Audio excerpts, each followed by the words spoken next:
misy mivavaka aminao ka mitaraina no niady zay atrehany, no ny zavatra zay manjo ny fiainany, nino aho famandrenao hamaly vavaka sy fitarainana azy ireo ianao Tompo. Voninahitra ny eo anao mandrakizay amin'ny anaran'i Jesosy Kristy misaotra raha io. Halleluja, amen.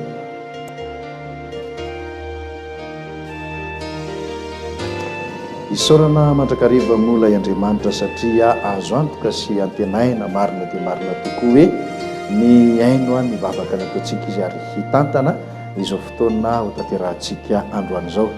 Dia manasanao indray ary mba tena hijanona tanteraka amin'ny fifantohana ary hiaino amin'ny fifantohana ihany koa izao toyan'ny fampianarantsika izao. Itoy hatrany ary ny fampianarantsika mbola resaka mikasika ny Armagedona ihany. Asa aloha raha ho vitantsika androany indray izy ity na mety mbola isy fizarana ray farany fa dia izao atombotsika ary ny fampianarany.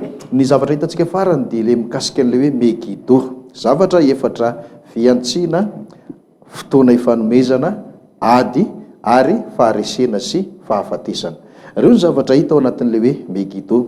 Ny Megido moa dia dikan'ilay teny hoe Magedona, izay mamaritra mazava zany hoe misy resaka ady ao anatiny. Miaraka amin'ny ady nefa dia tsy maintsy misy aloha ny fiantsiana, misy ny fotoana ifanomezana, zay vao misy le ady, ary ao anatin'izany dia misy ny faharesena sy ny fahafatesana.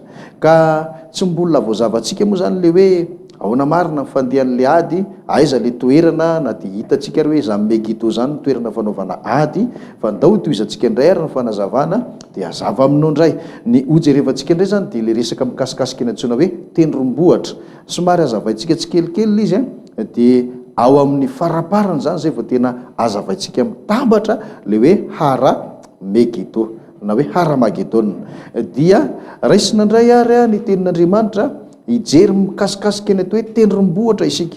Ka raha resaka tendrombohitra moa nijerenao anaty Baiboly dia misy be dia be ny teny antsoina hoe tendrombohitra ao anatin'ny Baiboly. Kanefa tsy reny teny zay misy hoe tendrombohitra rehetrarehetra ireny akory no hojerentsika eto, fa izay teny misy tendrombohitra manana ny dikan'le hoe Hara na le hoe tendrombohitra, izay mifandray amin'izao fampianarantsika mikasika ny Haramagedona izao. Ny Daniela ary na ny bokin'ny Daniela mpaminany no vakintsika dia ny toko faharoa amin'izany. Daniela toko faharoa dia ny 5:5. Fa ny tena tsara ho anao izay mandre izao fampianarana izao dia mamaky manontolo ny Daniela toko faharoa rehetra mba ho azonao le tena tantara misy ao anatin'ity hoe Daniela toko faharoa ity. Fa ny 5:7 no tonga dia ho vakintsika ary ao amin'izany bokin'ny Daniela mpaminany zany. Daniela toko faharoa dia ny 5:7. Zao ary mivaky ny teny Daniela toko faharoa 5:7 amin'ny anaran'i Jesosy manao hoe: dia niara torotoro ny vy sy ny tanimanga sy ny varahina sy ny volafotsy ary ny volamena, ka tonga toy ny akofa eo ampamoloana fahavaratra, ary nopahoan'ny rivotra izy ka tsy nisy itoerany, ary ilay vato namely ny sary dia tonga tendrombohitra lehibe na feno ny tany rehetra.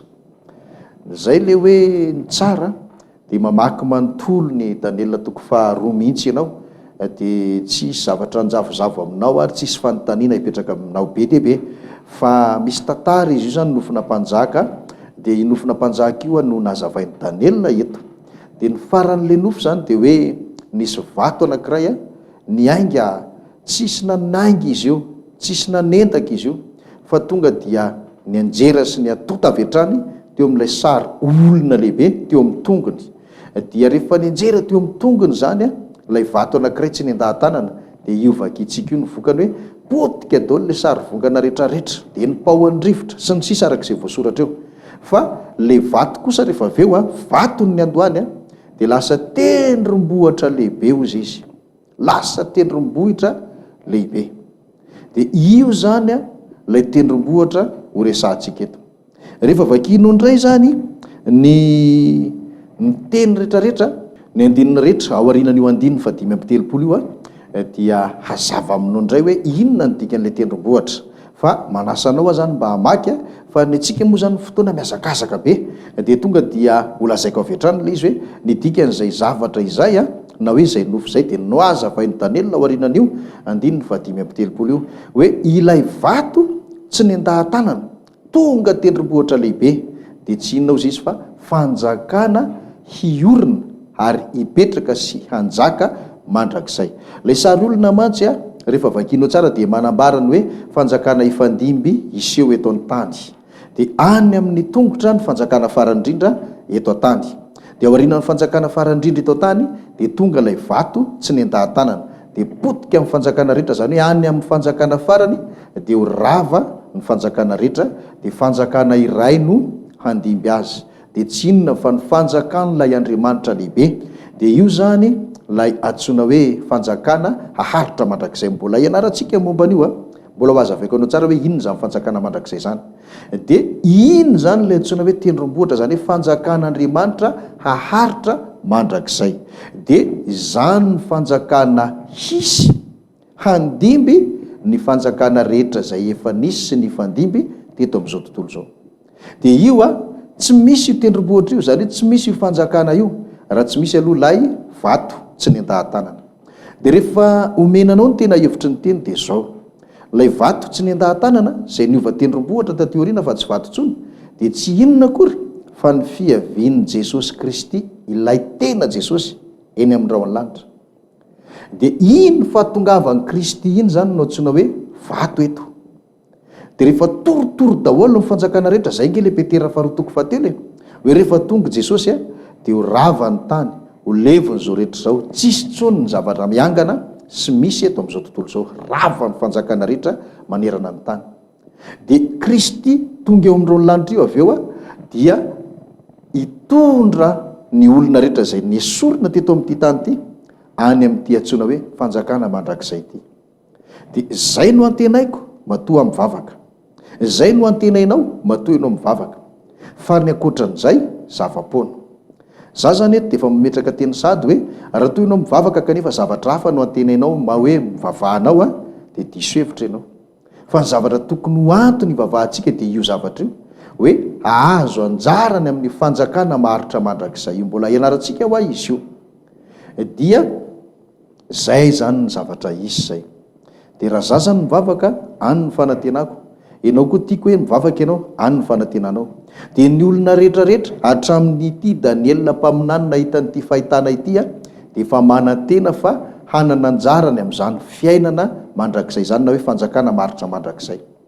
Daniela nge de efa nalala fa ho rava ny tany tamin'izany nge de efa nalala fa tsy eto amin'izao tany zao ny fanjakana na hoe eto ny iainana mandrakizay efa nanana fanantenana izy fa hanana anjarany amin'izany fanjakana mandrakizay zany sy ny olona talohany sy ny taoarinany ny tamin'ny andron'i Jesosy ny tamin'ny andron'ny apôstôly hatramin'izao androntsika miteny zao de io no andrandrain'ny olona hoe mivavaka mba hanana anjarany amin'izany fanjakana maharitra mandrakizay zany nefa izany tsy isy aloha raha tsy tonga aloha Jesosy zay le hoe tsy nisy aloha le tendrombohitra raha tsy nisy le vato tsy misy zany ny fanjakan'Andriamanitra raha tsy misy ny fiavian'i Jesosy mandrava ny fanjakana rehetrarehetra misy eto amin'izao tany zao zay le faharandro sy ny fahataperan'izao tontolo zao ka zao raha te hanana anjara na hoe te hanatena fiainana mandrakizay amin'ilay fanjakana mandrakizay aho de tsy maintsy miandrandra aloha hoe fiavian'i Kristy raha tsy tonga Jesosy tsy tonga any aho raha tsy tonga Jesosy tsy tonga any ianao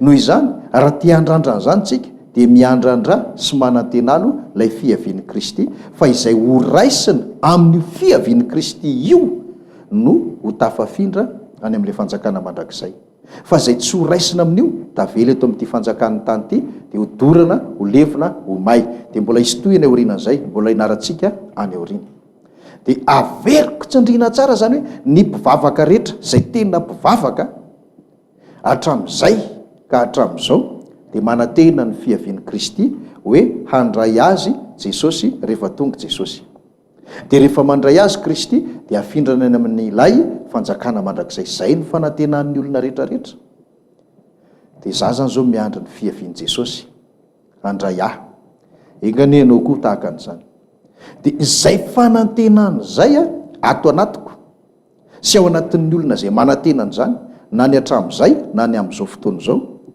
dia izay fanantenan'izay no entiny devolindray ao anatin'la drafitra tiany atao. Le izy mamorona deuxième événement sandoka, izy le maniraka fiangonana sandoka, izy le mitety any amin'izao tontolo izao any amin'ny vanim-potoanan'ny anjely fahaenina, dia manao famantarana sy fahagagana, dia mitonan'ireo olon'ireo indray hibebaka sandoka daholo zavatra rehetra ataony any, dia any koa zany izy dia mampahana tena hoe ho avy Jesosy ary ho avitra ianareo. Tahaka ny isiny ny fanantenana ato anatiko sy ny isiny ny fanantenana ao anatin'ny olona zay manantenan'le hoe raha tonga Jesosy dia ho any amin'ny fanjakana mandrakizay. Dia mametraka n'izany fampanantenana izany ao anatin'ireo olon'ireo koa ny Satana amin'ny alalan'ny fanirahany an'ilay fiangonana sandoka, apôstôly sandoka, mpaminany sandoka, zay le sahona telo zay. Dia lasa velom-bolo indray reto olon'reto efa niarany lozadimy, dia lasa manana fanantenana satria misy fahagagana hitany, ohatrany hoe hirak'Andriamanitra ny tonga any aminy, dia resy lahatra izy hoe ndao hibebaka indray fa ho avitra isika ary ho avy Jesosy. Dia manantena izy ireo hoe ho avy Jesosy, ho avitra isika. Dia izay fanantenana izay indrindra no amorona ny devoly ity zavatra anankiray ity, izay efa nresahako taminao, efa nampianariko taminao. Fa reo zany dia ametrahan'ny devoly fanantenana hoe mbola isy fanafotana ao antsika, dia ampanantenainy fa mbola ho avitra izy ary isy Jesosy ho avy handray azy. Dia indro tokoa ary fa mametraka drafitra Satana hanao Jesosy sandoka manidina eny amin'ny rahoan'ny lanitra, amitaka an'ireo olon'ireo. Efa fampianarana nandeha teto zany a. Dia rehefa tonga le Jesosy sandoka dia arahan'ny anjely rehetrarehetra sandoka ihany koa, anjelin'ny Satana, dia ohatrany hoe mamirapiratra eny amin'ny habakabaka eny, dia miseho amin'ireo olona rehetrarehetra eo ary miseho amin'ny olona rehetra manerana ny tany. Zany ange le drafitra Satana tiany atao. Dia mazava ary arak'izay fa iny isehon'ilay Jesosy Kristy sandoka iny lay andro anankiray iny, adverseran'ilay andron'ilay Andriamanitra lehibe, izay andro iavian'ilay Kristy tena izy. Dia misy zany Kristy sandoka tonga. Dia hitanao ny andro iverenan'i Jesosy zay le hoe andro lehibe n'Andriamanitra tsy toho. Dia ilay andro izay anehoan'ny Satana Kristy sandoka manidina eny amin'ny rahoan'ny lanitra, iny zany lay andro anankiray adverseran'ilay andro lehibe n'Andriamanitra tsy toho. Zay aloha zany mazava be a. Dia reto olon'reto zany dia mahita Jesosy tonga eny amin'ny rahoan'ny lanitra, dia amin'izay fotoan'izay a, zay isehony ihany mahita azy. Efa fampianarana nandeha teto zany, ndao mentsika pirofo ary a hoe tena zava-marina zany fa efa nomenanao moa ny événement eschatolojika manapirofo zany hoe izy tokoa ny Kristy sandoka, tsy ho vakitsika intsony angamba fa raisinareo fotsiny ny Matthieu 4:20 dia manomboka amin'ny 7:20 hatrany amin'ny 7:20. Dia io zany ny événement faefatra io amin'le hoe événement eschatolojika nampianarina anareo. Fa misy andininy anankiroa hafa ireto a, omeko anao manapirofo fa mampanantena Kristy ho avy eny amin'ny rahoan'ny lanitra tokoa ny devoly ho an'ireo olona fitahandreo. Fa ny tanjony ho dia any amin'le ady. Dia mazava amintsika zany zao le ady hoe aiza zany isy Kristy sandoka tokoa, dia hifanandrina amin'ilay Kristy tena izy amin'ny alalan'ny fisehoana fiaviana sandoka. Dia manapirofo an'izany ary ity andininy anankiray ity a, Matthieu 4:20 tsy vakitsika intsony fa raisy fotsiny 3:20 hatramin'ny 7:20. Fa ao zany dia misy teny anankiray hoe raha azo atao na ny olom-boafidy aza dia ho fitahany. Dia misy anankiray koa ity ao amin'ny Tesalonianina faharoa. Tesalonianina faharoa, boky nosoratan'ny apôstôly Paoly izy ity. Tesalonianina faharoa, toko faharoa dia 9:9 sy 9:9. Tesalonianina faharoa toko faharoa 9:9 sy 9 ary amin'ny anaran'i Jesosy izao ny vaky ny teny. Ary dia haseho ilay tena mpandika lalàna izay ho levonin'ny Jesosy Tompo amin'ny fofonain'ny vavany ary ho foanany amin'ny fisehoan'ny fiaviany. Ny fiavian'le iny dia araka ny fiasan'ny Satana amin'ny hery sy ny famantarana sy ny fahagagana mandainga rehetra. Zay zany le fanambarana sy fanamafisana fa misy tokoa ny fiaviana sandoka, Kristy sandoka. Ny anarany eto dia hoe fiavian'le iny. Le andrandrainao a fiavian'ilay Kristy tena izy. Fa le Kristy sandoka zany dia voalaza amin'ny Paoly apôstôly eto hoe fiaviany le iny. Le hoe le iny zany dia tsy iza fa lay Kristy sandoka hanidiny eny amin'ny raon'ny lanitra arahan'ny anjelin'ny satana dia iseho amin'ny firenena maro eto amin'ity tany ity dia ilaza hoe izaho no Kristy. Fiavian'le iny ny anarany. Teny efa voasoratra anaty baiboly efa ela ange zany. Fa mety hoe ianao ny tsy nahalala, ianao ny tsy nahafantatra. Dia iny zany no ampanantenain'ny satana. Dia re olondreo zany velom-bolo hoe tena hoavitra tsika dia miseho tapoka amin'indray satana ny Kristy sandoka azafady, miseho tapoka amin'ny Kristy sandoka. Dia vao mainka izy manantena be hoe tena avitra marina tsika. Dia io Kristy sandoka io zany mampandohalika azy hoe mandoali, izaho no Andriamanitra, zay ny zavatra teneniny, izaho no Kristy. Dia mandohalika daholo ireo rehetrarehetra io. Eny fandoliana iny anefa ohatrany hoe fanaovana soni hoe izay dia manaiky marina fa olona tsy an'Andriamanitra ary ho any amin'ny fahaverezana ianao ny Kristy anay. Ohatrany hoe manao soni zany izy ireo manaiky hoe ianao ny Jesosy naika dia arahanay ianao any amin'izay alehanao. Zay le fandoliana zay. Dia izay no natonga ny Kristy nampitandrina any amin'ilay événement eschatolojika. Le nomeko anao ny toko sy andininy Matthieu 7:20 teo hoe raha azo atao na ny olom-boafity aza dia ho fitahany. Amin'izany mantsy le olona manaraka ny fahamarinana mbola eto ambonin'ny tany dia ezaha satana ihany koa fitahany. Dia any amin'ilay Matthieu 4:20 izy dia nametraka fampitandremany Jesosy hoe tandremo raha misy milaza aminareo hoe ary izy aza makany. Ny dikany dia zao, le Kristy sandoka zany dia izay faritra isehony ihany no mahita azy. Dia mety misy feo zany ny mpino sasana any amin'ny faritra maro hoe ary Jesosy tonga izy, dia ifanontany rehetra aiza satria tsy mahita izy, fa izay isehony ihany no mahita. Dia ozy Jesosy aza makany satria nahoana tsy izy zany, sandoka zany. Fa le tena izy dia tahaka ny elatra na tahaka ny tselatra hoe anankiray dia hita amin'ny maso rehetra manerana ny tany ohatry ny masoandro. Masoandro ege hita amin'izao tontolo izao hoe dia nefa zavatra anankiray io. Dia ohatran'izay le Kristy Jesosy le tena izy rehefa tonga hita amin'izao tontolo izao fa tsy hoe ny ary mahita ny ary tsy mahita akory. Dia tia koa misy fampitandremana anankiray zay le hoe fiavian'le izy tena misy zany le fiavian'le iny fiavian'le iny tena misy le izy. Dia zay zany ny dikan'ity teny ity, zay zao voakitsika amin'izay izy zay zany voavakitsika amin'izay le Apokalipsy 2:25 le natao anatina parenthèse, entre parenthèse. Apokalipsy 2:25 vakitsika amin'ny anaran'i Jesosy hoe indro avy toy ny mpangalatra aho, sambatra izay miambina ka miaro ny fitafiny, fandrao mandeha mitanjaka izy ka hita ny fahamenarana.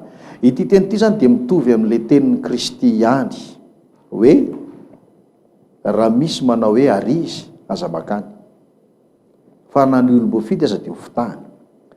Satria nahoana sarotra be ngeny mantatra hoe sandoka io satria tena mamirapiratra, maka ny endriky ny mazava, arahan'ny anjely, maneno ny trompetra, zavatra tena hoe tsy fahita, tena sarotra be ny ino hoe tsy Kristy io nefa sandoka io.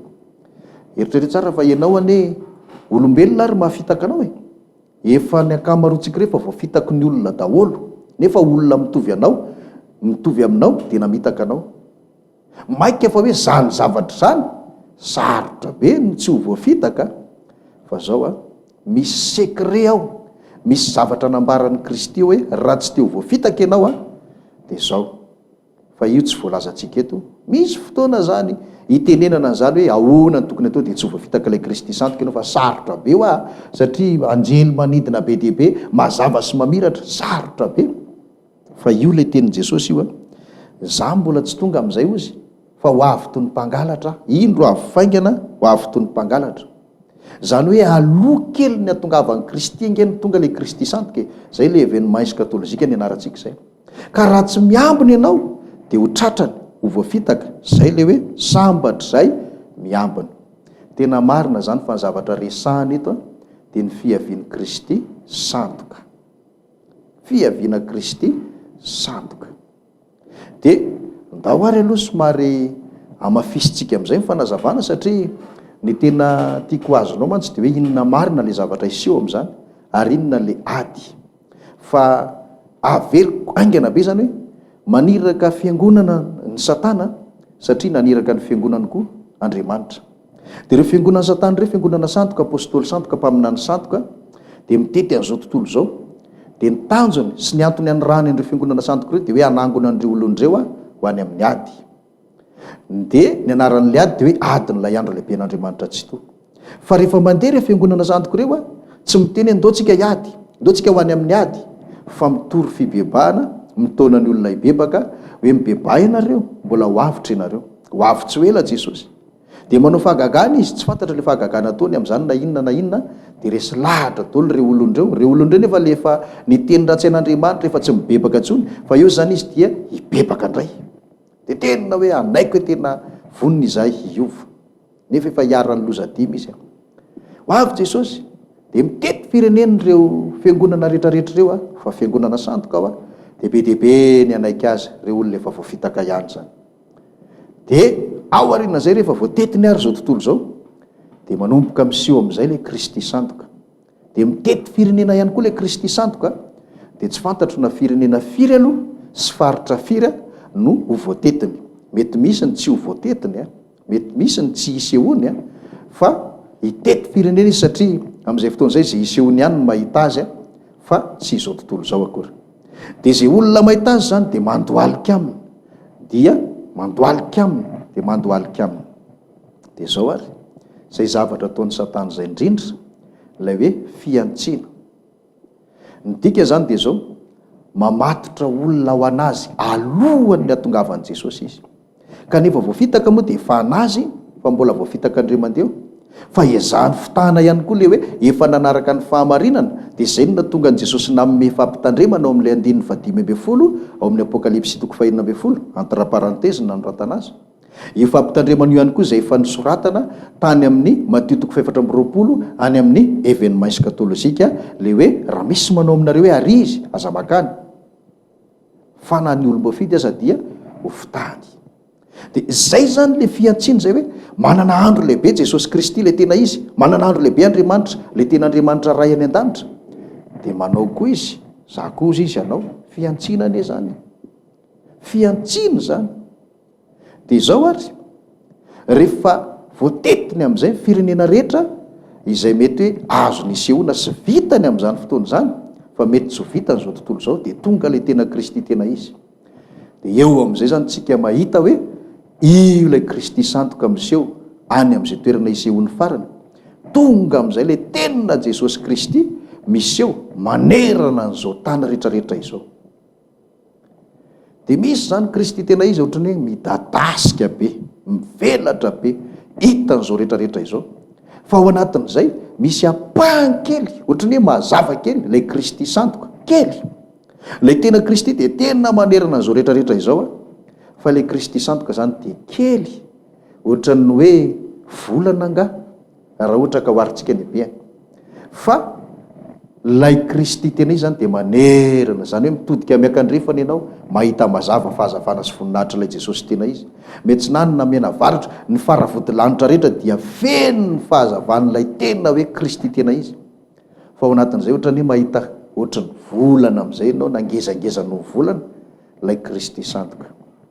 Dia eo amin'izay no iseho ilay ady, zany hoe ilay andro lehibe n'Andriamanitra tsy to manerana an'izao rehetra izao, sy ilay andro lehibe an'ny satana Kristy santoka mifanatrika sy mifankahita eo, raikitra amin'izay ny ady eo. Dia inona ny zavatra iseho? Zay le ady farany, eo le Armagedona, fa ny fotoanantsika tapitra, fa ny fotoanantsika manaraka ho tohizantsika izy. Mino aho fa mbola